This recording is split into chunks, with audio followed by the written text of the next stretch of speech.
한번 따라 하시죠. 하갈의 샘터. 오늘 함께 나눌 말씀의 제목입니다. 저희 샘터교회가 이제 창립 3주년을 맞았습니다. 이제까지는 세워지는 일에 최선을 다했다면 이제는 단장을 좀 해야 될 때가 됐습니다. 어떤 모습이 되어갈 것인가? 어떤 교회가 되어갈 것인가? 네, 제가 몇 주에 걸쳐서 그런 말씀을 드리려고 합니다. 지난주에는 실로암 샘에 관해서 말씀을 드렸습니다. 기온샘으로부터 실로암 샘에 이르기까지 터널이 뚫려서 약간 기울어져 있는 그곳을 통해 생명의 물이 흘러 들어오는 샘, 실로암 샘, 하나님의 은혜의 샘이 흘러 들어오는 교회가 되어야 된다. 생명의 샘이 되어야 된다 말씀을 드렸습니다. 오늘은 또 다른 샘에 관한 말씀, 하갈의 샘터라는 제목으로 말씀을 나누려고 합니다. 저희 교회 외벽에 보면 세 가지 문구가 기록이 되어 있습니다. 제일 저쪽 옥길지구 쪽에서 나오다가 보면 건강한 교회 되어 있고요.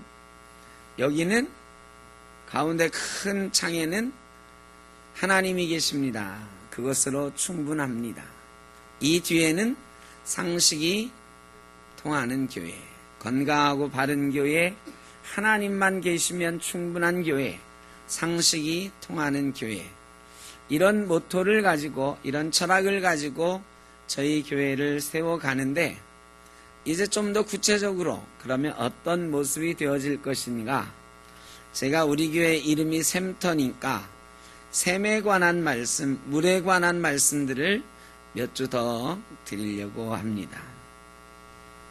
오늘은 하갈의 샘터입니다. 이철환 님이 지은 연탄길 2라고 하는 책에 보면 도시락 편지라고 하는 글이 있습니다.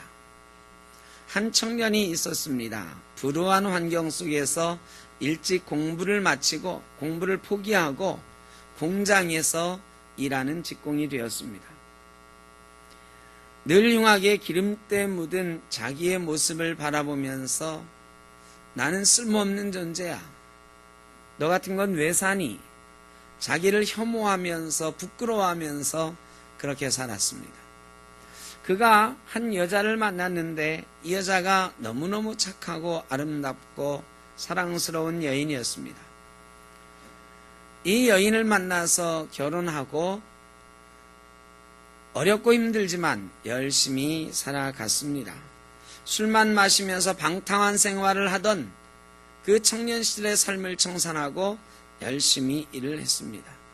그런데 저녁 되면 집에 들어가서 옷을 벗어놔야 되는데 기름때 묻은 자기의 옷을 내어놓을 때마다 이 착하고 예쁜 부인한테 참 미안하다.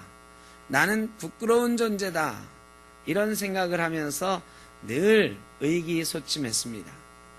아내가 남편의 그런 모습을 보고 참 마음이 안타까웠어요. 하루는 도시락에다가 남편에게 도시락을 싸주면서 편지를 하나 넣었는데 짤막한 글을 하나 써 넣었습니다. 나는 당신이 자랑스럽습니다. 처음에 남편은 나를 좀 격려해주고 용기를 주기 위해서 아내가 편지를 썼구나 생각을 했어요. 그런데 며칠 하다 말겠지 했는데 이 편지가 계속 들어오는 거예요. 그리고 똑같은 말이 써 있었습니다. 나는 당신이 자랑스럽습니다. 남편이 몇 달간 편지를 계속 받으면서 그런 생각을 했어요. 나는 남편으로 아내에게 자랑스러운 모습이 하나도 없는데, 그래, 내가 한 가지만이라도, 하루에 하나만이라도 아내에게 자랑스러워할 만한 그런 일을 하는 남편이 되어야 되겠다 결심을 했습니다. 그리고 그 다음 날부터 출근 시간을 2시간 앞당겼습니다. 아내에게 아무 말 하지 않고 회사에 일이 많아져서 그러니 내가 2시간 먼저 갈 수 있도록 해달라 했습니다. 그래서 2시간 먼저 출근을 하는 거예요. 2시간 먼저 출근을 해서는 공장에서 막 기름때 묻고 여기저기 어질러 있는 이 공장을 청소하기 시작했어요. 2시간 동안 다른 사람보다 먼저 가서 그 어지럽고 그 더러운 공장을 막 청소하는 거예요. 이때부터 이분이 하는 청소가 10몇 년간 계속됐습니다. 어느 날 사장님이 이분을 부르셨어요. 이 직원을 불렀습니다. 생전 사장하고는 말 섞을 일도 없는 이 말단 직원, 그저 기계 만지는 막일하는 직공인데 사장님이 나를 찾을 리가 없는데 하면서 걱정하는 마음으로 사장실에 갔어요. 사장님이 자네 우리 회사 들어온 지 얼마나 됐지? 예, 20년 됐습니다.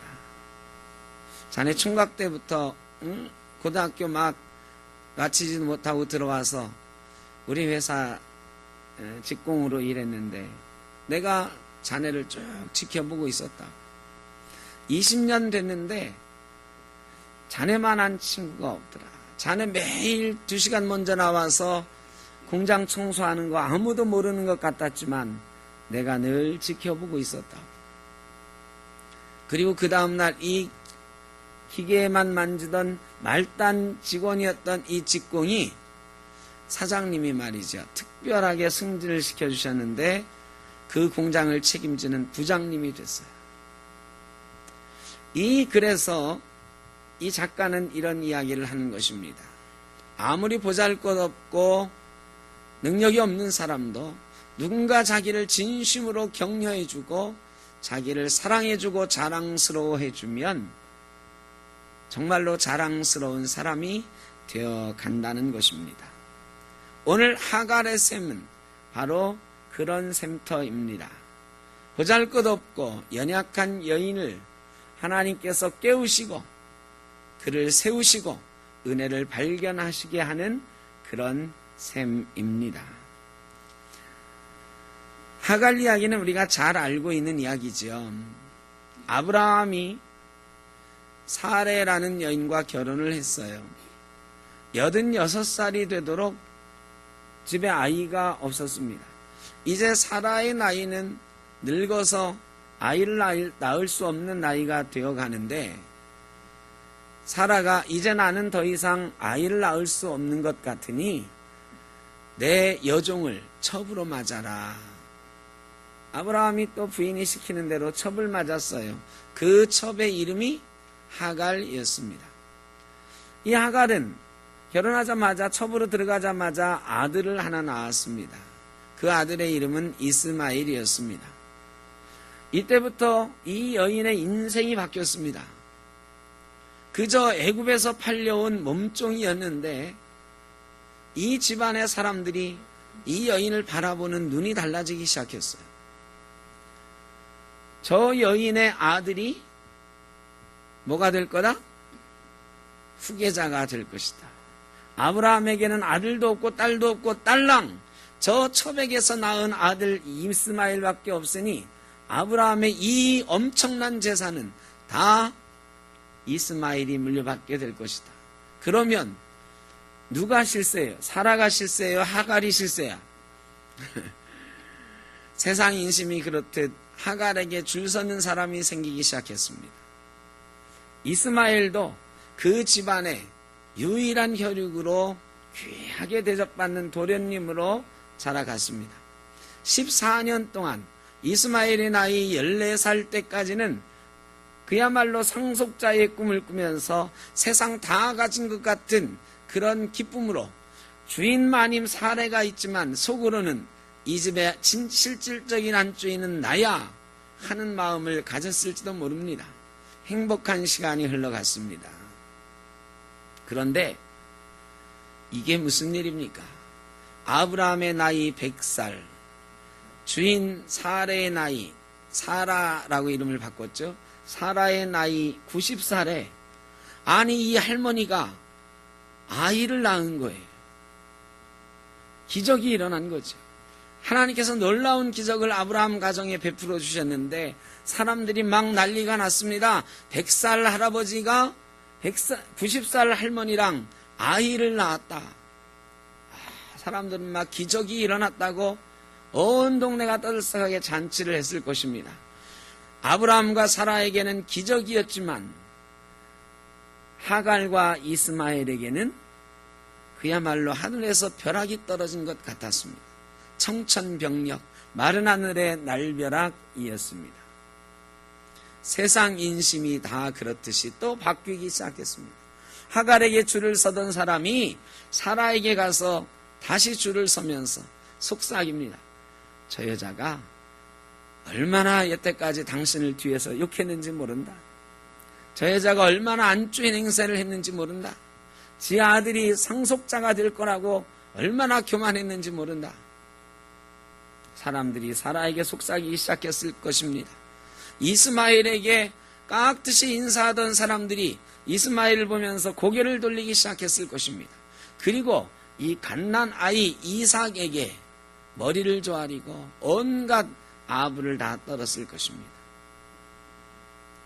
그렇게 세상은 바뀌었고 하갈과 이스마엘의 운명도 바뀌었습니다.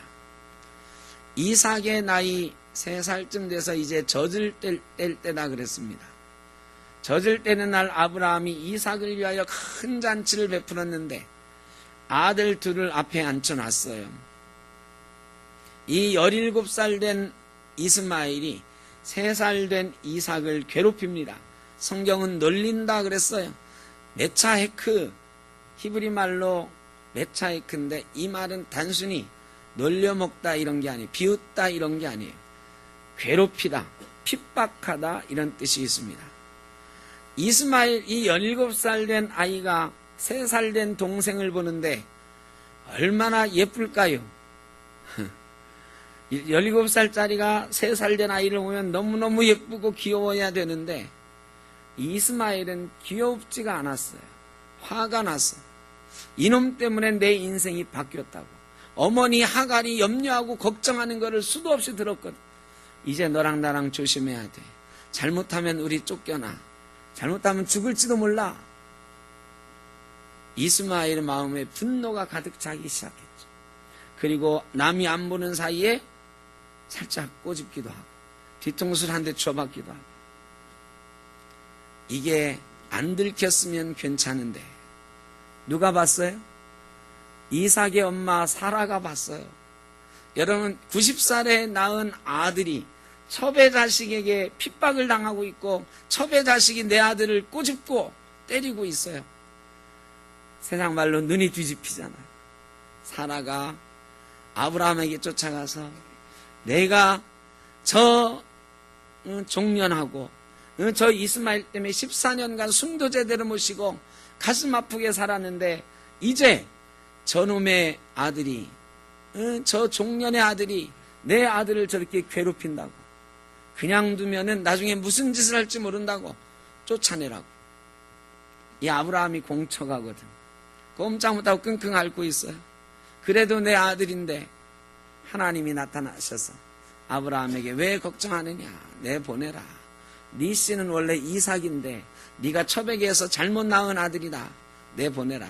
그래도 저 아이도 큰 민족을 이루게 될 것이다. 걱정하지 말고 내보내라.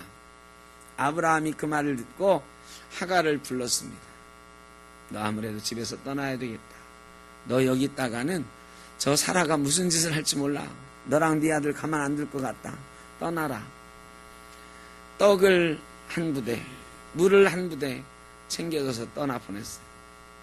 여러분 14년간 주인마님 노릇하면서 그 아브라함의 큰 재산을 누리면서 살던 이 하갈과 이스마엘이 어디로 가요? 광야 생활을 해봤어? 그저 정처 없이 방황했다고 성경은 기록하고 있습니다. 방황하는데 부엘세바 광야에 낮에는 40도가 올라가고 밤에는 0도 가까이 떨어지는 온갖 짐승들이 우글거리는 그곳. 아들 손 붙잡고 17살 된 아들과 이 하갈이 광야로 나간 것입니다. 떡도 아껴 먹고 물도 아껴 먹었는데 얼마 안 가서 바닥났습니다.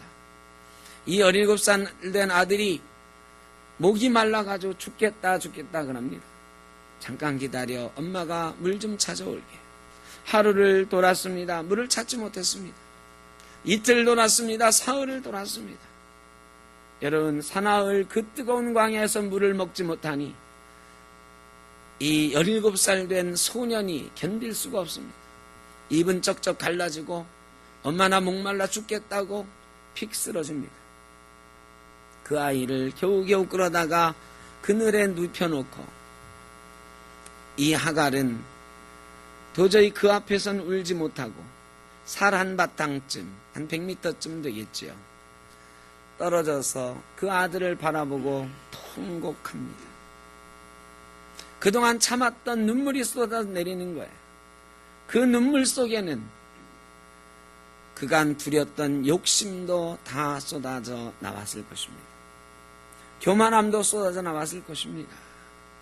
참고 참았던 눈물이 쏟아지면서 하갈은 그제서야 분노도 좌절도 원망도 다 내 것이 될 수 있었는데, 우리 아들이 차지할 수 있었는데, 이런 욕심도 분노도 다 내려놓는 것입니다. 그리고 하나님 앞에 펑펑 울면서 하나님, 다 소용없는 것 이제 알았습니다. 이제 나는 죽어도 좋으니 내 아들 죽는 것을 참아볼 수가 없습니다. 내 아들만 어떻게 좀 살려주십시오. 통곡하는 것입니다. 그야말로 아무것도 할 수 없는 좌절 속에 나는 아무것도 할 수 없습니다. 죽어도 좋습니다 하는 마음으로 통곡하는 거지요. 하나님의 사자가 그에게 와서 왜 우느냐? 저 아이의 신음소리를 하나님께서 들으셨느니라. 하나님이 저 아이를 큰 민족 되게 할 것이다 하고요, 하갈의 눈을 밝히셨다 그랬어요. 여러분, 하갈이 며칠간 정신없이 그 지역을 안 뒤져본 곳이 없을 거예요. 아들이 지금 목말라 죽겠다는데 어디는 안 뒤져봤겠어요? 물이 있을 만한 것은 다 찾아봤을 것입니다. 근데 찾지 못했던 그 물, 그 샘, 하나님이 눈을 밝히시는 그 순간 놀랍게도 얼마 떨어지지 않은 곳에 물이 있더라. 성경은 그렇게 기록하고 있는 것입니다. 여러분, 하갈의 마음을 사탄이 가로막고 있었던 거죠. 하갈의 눈을 사탄이 가로막고 있었던 거예요. 너 벌 받았어. 너 꼴 좋아. 그렇게 교만하고 주인 마님 사라를 무시하더니 하나님이 너를 버리신 거야. 너하고 네 아들은 이제 죽었어. 여러분, 그런 두려움 속에 그래, 나는 죽어도 싸. 내가 잘못해서 내 아들이 죽게 생겼구나. 여러분, 이런 마음 속에 사탄이 말이죠, 포기하게 만들고 좌절하게 만드는 거죠. 그래서 그가 통곡할 때 말이죠, 모든 것을 다 내려놓는 그 순간에 하나님이 찾아오시는 거예요. 여러분, 은혜는, 샘은 이미 준비되어 있는 줄로 믿습니다. 그런데 발견하지 못하는 거예요. 우리의 눈이 욕심에 가리워서, 분노에 가리워서 그 샘을 발견하지 못하고, 그 은혜를 발견하지 못하고, 주님 전에 나와 예배하면서도 하나님의 은혜와 나는 상관이 없는 것 같아. 나는 왜 이렇지? 나하고도 하나님이 함께 하실까? 나 같은 사람도 하나님이 봐주고 계실까? 나 같은 사람에게도 하나님의 은혜가 있을 수 있을까? 나는, 내 상황은 이렇게 어렵고 힘이 드는데 하나님은 어디 계시지? 하나님은 나랑 상관이 없어.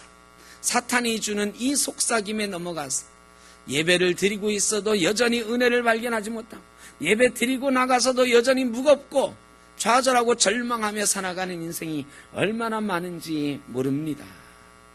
그런데 분명한 것은 하나님께서 저와 여러분에게 은혜를 이미 베풀고 계신다는 사실입니다.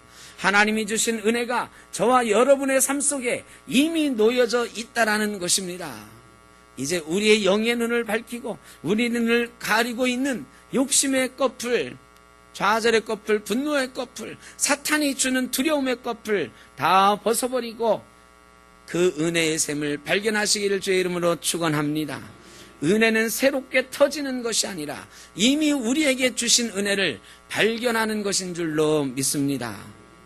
우리 교회는 새로운 샘물이 막 터지는 그런 교회가 됐으면 좋겠으나 여러분, 우리에게 이미 은혜의 샘물이 가득가득 넘쳐 있는 줄로 믿습니다. 그런데 우리는 우리 교회는 아직 약해. 우리 교회는 아직 힘이 없어. 우리 교회는 이렇게 연세 많으신 분들도 많고 아이들도 많지 않고 아직 멀었어. 자꾸 좌절하게 만들고 포기하게 만들고 사탄은 우리를 두렵게 만들고 우리가 아무것도 아닌 것처럼 생각하게 만듭니다. 여러분, 그러나 하나님이 우리 교회를 어떻게 세우셨습니까? 예수 그리스도의 핏값 주고 세우셨고 저와 여러분을 이 땅에서 가장 존귀한 존재로 만드셨고 예수 그리스도의 보혈로 저희를 구원해 주신 놀라운 존재가 바로 저와 여러분 아니겠습니까?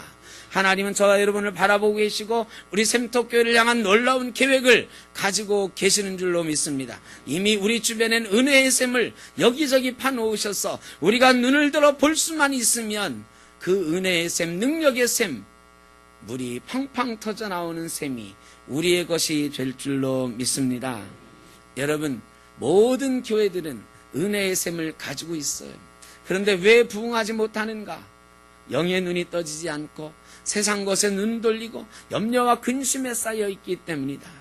이제 하나님께서 우리의 눈을 밝히셔서 하갈처럼 의기소침해 있는 우리가 아니고 그저 샘물을 발견해 뛸 듯이 기뻐하는 마음으로 하나님의 은혜를 발견하고 기뻐 뛰는 성도가 되기를 바라고 그런 기쁨의 잔치를 베푸는 우리 샘터교회 되기를 간절히 바랍니다. 실로암 생명의 물 우리에게 이미 주셨는데 그 생명의 물 우리의 눈을 뜨고 발견하여 매일매일 맛있게 마시고 새 힘을 얻는 우리 교회와 성도님들 되시길 주의 이름으로 축원합니다. 안찬호 선교사님, 제가 언젠가 짤막하게 말씀드린 적이 있는 분인데 아프리카에서 선교사 하시는 분이에요. 들어쓰심이라고 하는 책을 썼어요. 근데 이 책에는 이 선교사님이 아프리카 선교하면서 겪은 여러 가지 에피소드들이 많이 기록이 되어 있어요. 이분이 아프리카 선교를 하기로 작정을 하고 이제 어디로 갈까 고민하다가 한번 가보자, 아프리카를 직접 가서 선교지를 좀 찾아보자 생각을 했습니다. 그리고 케냐를 가게 됐는데요. 케냐에 가서 내가 어디 선교할 데 없을까 하고 이곳저곳 찾는데요. 어떤 원주민이 한 명 찾아왔어요. 선교할 곳을 찾는다고 들었습니다. 선교사시죠? 네, 그렇습니다. 제가 한 번도 복음을 들어보지 못한 부족이 있는 데를 알고 있습니다. 안찬호 선교사님 눈이 번쩍 뜨이고 귀가 번쩍 뜨였어요. 아직까지 아무리 아프리카라고 해도 복음을 들어보지 못한 부족이 있다는 거야. 갑시다. 지금 당장 갑시다. 이 원주민이 밀림을 건너고 또 건너고 한참 가. 옆에 같이 가던 전도사가 선교사님 아무래도 이상합니다. 우리 돌아갑시다. 이 사람이 살 때가 못 되는 것 같습니다. 위험합니다. 무슨 일을 겪을지 모릅니다. 너 먼저 돌아가라. 이 전도사는 돌려보내고 이 선교사님이 원주민을 따라 밀림 속으로 갔어요. 그리고 마침내 도착한 곳이 마사이족의 마을이었습니다. 마사이족 최후의 원시인, 사람을 잡아먹는 식인종, 아주 유명한 종족이죠. 안찬호 선교사님이 딱 가보니까 마사이족이래. 사람 잡아먹는 사람들이래. 얼마나 겁이 나요. 아프리카는 이게 선교는 처음 하는 건데 하나님께 기도했습니다. 이 사람들이 무슨 말을 하든지 내가 떨지 않게 하시고 긍정적으로 답변하게 하시고 이 사람들 마음을 좀 움직여 주십시오. 이렇게 기도했어요. 마사이 추장이 와가지고 막 뭐라고 얘기를 하는 거야. 어떻게 기도했다고요? 긍정적으로 답을 하게 하시고 떨지 말게 하시고 그래가지고요 무슨 말을 해도 다 좋다고 웃으면서 예스 그랬어요. 뭔 말인지 모르고 그냥 예스 한 거야. 그랬더니 이 마사이 추장이 얼굴이 말이죠 울그락불그락 하는 거야. 이거 내가 뭐 잘못했나? 그 다음에 이제 다른 질문을 하는 거. 화가 난 것 같아. 그럼 막 질문하는데 이번에는 무조건 예스 하면 안 되겠다. 그럼 뭐라고 해야 돼? 노. 이 마사이 추장이 심각해지더니 말이죠. 다시 가가지고 저기 모여있던 부족들하고 막 의논을 하는 거야. 막 뭔가 얘기를 하더니 다시 찾아와서는 물어보는 거예요. 뭐라고 묻는데 또 뭐 알아들을 수가 있어야지. 그때 하나님한테 자기 막 의논할 때 이 안찬호 선교사님도 기도했어요. 하나님, 다 하나님께 맡깁니다. 이제는 죽이 되든 밥이 되든 다 하나님이 알아서 하실 줄 믿고 내가 그냥 맘 편하게 하겠습니다. 추장이 와가지고 뭐라고 하는데 무조건 오케이 다 네 맘대로 해라. 오케이 그랬어. 그랬더니요, 이 추장이 갑자기 막 달려들더니 잡아먹을 줄 알았더니 그게 아니고 자기를 막 끌어안더니 환영한다고 막 자기 부족에 가서 막 인사시키고 그러는 거야. 나중에 알고 봤더니요, 이 추장이 맨 처음에 이 외부인이 온 게 마음에 안 들어. 그래가지고 우리는 사람을 잡아먹는 부족인데 너 그래도 여기 올래? 그랬는데 맨 처음에 뭐라고 했다고요? 예스 하는 거야. 아니 이놈이 말이야, 우리는 사람 잡아먹는 민족이고 너 근데 이 원주민하고 같이 왔으니 우리 아는 사람하고 같이 왔으니까 한번 봐줄 테니까 너 그래도 올래? 그러는데 자꾸 예스 그러는 거야. 이 추장이 이놈 봐라 하면서 울그락불그락 해져가지고 마지막으로 기회를 주는데 너 돌아가라. 돌아갈래? 안 돌아갈래? 그러니 뭐라고 그랬어요? 돌아가라 그랬더니 너 그냥 안 돌아간다는 거야. 이놈이 좀 뭔가 다르다. 주민들하고 의논을 하고 마지막 한 가지만 더 물어보자 그랬어요. 그러면 너 여기서 우리랑 떠나지 않고 계속 살 거냐? 그랬어요. 그랬더니 오케이 그래, 오케이. 이 추장이 감동한 거야. 얘는 우리가 잡아먹는다고 해도 온다고 하고 떠날 기회를 준다고 해도 안 간다고 하고 이 아프리카 오지 이 밀림 속 깊은 곳에 있는 우리와 함께 산다고 하니 얘는 좀 괜찮은 놈 같다. 우리가 환영한 거지. 그리고 나서 첫 번째 예배를 드리게 됐어요. 예배를 드리는데 큰일 났습니다. 이 준비해온 내가 처음으로 아프리카 가서 설교하게 되면 이렇게 해야지, 준비해온 거는 다 영어로 된 거야. 이 아프리카가 옛날에 영국 식민지였던 데가 많으니까 웬만하면 영어가 통하겠지. 근데 이 마사이족은 말이죠, 영어가 통하지 않는 거야. 그래서 설교를 하려고 하는데 이게 말이죠, 무슨 말을 해? 이 말도 못 알아먹는 사람들한테 꽉 막힌 거야. 그래서 영어로 할 수도 없고. 그래가지고 아무 말도 못하고 절절매고 있다가요, 하나님께 화가 나기 시작했어. 하나님, 내가 이 영어를 배우고 이 아프리카까지 오느라고 얼마나 고생했는데 나를 여기까지 보내셔서 말 한마디도 못하게 하시냐고 화가 막 나기 시작한. 그래가지고 한국말로 말이죠, 막 하나님한테 소리치기 시작해. 하나님, 이럴 수가 있느냐고 막 자기 처지를 생각하니까요 화가 막 나더니 나중엔 눈물이 막 나더니 막 펑펑 울면서, 하나님, 나는 망했습니다. 마사이족 언어를 배우고 왔어야 되는데 막 울렸더니 말이죠, 그때까지 아무도 반응이 없고 이 사람이 무슨 말 하나 하고 막 째려보고 있더니 마사이족들이 갑자기 막 웅성웅성 하더니 막 다 감동을 하더래요. 그래 예배를 잘 마쳤어요. 하여간 뭔지 모르지만 은혜가 풍성하게 뭔가 잘 된 것 같아. 나중에 알고 봤더니 이 사람들이 아주 감동받았다는 거야. 아니 이 사람은 설교도 안 했고 말이죠, 하나님한테 통곡하고 막 소리 지르는 것밖에 없는데 은혜 받았다고 하니까, 감동받았다고 하니까 무슨 일이냐, 이 아프리카에는요 물이 귀하잖아요, 물이. 그래가지고 누군가를 위해서 울어준다는 걸 상상할 수가 없대요. 근데 이 생전 처음 보는 사람이 자기들 보면서 막 펑펑 우니까 말이죠, 이 사람은 우리를 정말로 사랑하나 보다. 너무 감동했다는 거예요. 그래서 선교의 첫 발자국을 잘 띄었어요. 며칠 지났어요. 추장이 찾아와가지고는요, 갑자기 안찬호 선교사를 보더니 얼굴에다 침을 탁 뱉는 거야. 아유, 내가 뭐 잘못한 거 있나? 근데 기분 나쁘잖아요. 뭘 잘못했는지 이 통역사를 통해서 얘기를 하든지 아무 말도 안 하고 다짜고짜 말이죠, 침을 탁 뱉는. 기분이 나빠요. 그리고 내가 이 기죽으면 안 되지. 어떻게 했을까요? 입에 있는 침이란 침은 다 모아가지고 추장 얼굴에 퇴 하고 뱉었어요. 근데 추장이 갑자기 또 좋아라 하면서 막 끌어안고 막 입 맞추고 막 그러는 거예요. 나중에 알고 봤더니 아까 말한 대로 이 물이 귀한 데서 다른 사람에게 사랑합니다 표현하는데 제일 좋은 방법이 뭐냐? 물을 뱉어주는 거야. 이 사람 몸에 있는 물, 뭐예요? 침을 뱉어주는 거예요.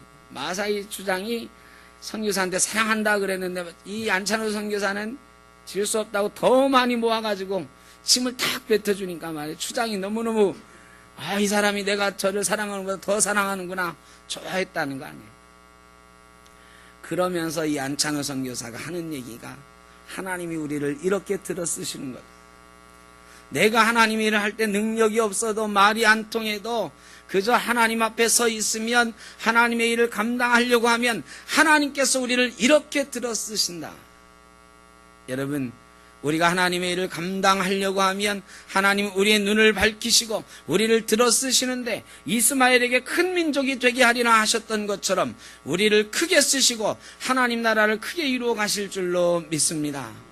여러분, 나는 부족합니다. 나는 나이가 많습니다. 우리 샘터교회는 아직도 부족합니다. 어린아이들도 별로 없고 젊은이들도 없고. 여러분, 이런 생각들 다 사탄이 우리에게 주는 생각.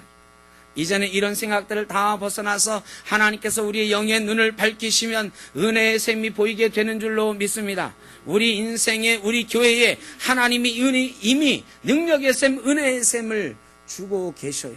그것을 발견하면 우리가 가득 가죽부대에 담아서 우리 아들들에게, 딸들에게, 우리 이웃들에게 나누어 주게 될 줄로 믿습니다. 능력과 은혜를 깨우는 샘, 그것이 바로 하갈의 샘, 하갈에게 주신 하나님의 은혜의 샘이었습니다. 우리에게도 그런 샘이 이미 놓여있고 광야 같은 인생이지만 부족한 우리 샘터교회지만 하나님께서 우리에게 그 은혜의 샘을 발견하게 하실 때에 놀라운 역사가 있게 될 줄로 믿습니다. 앞으로 그런 역사를 향하여 저와 여러분이 함께 달려가는 우리 샘터교회 될 줄로 믿습니다. 기도하겠습니다. 사랑이 많으신 아버지 하나님, 우리는 별것 아닌 것 같습니다. 그러나 하나님께서 피값으로 우리를 구원하셨습니다.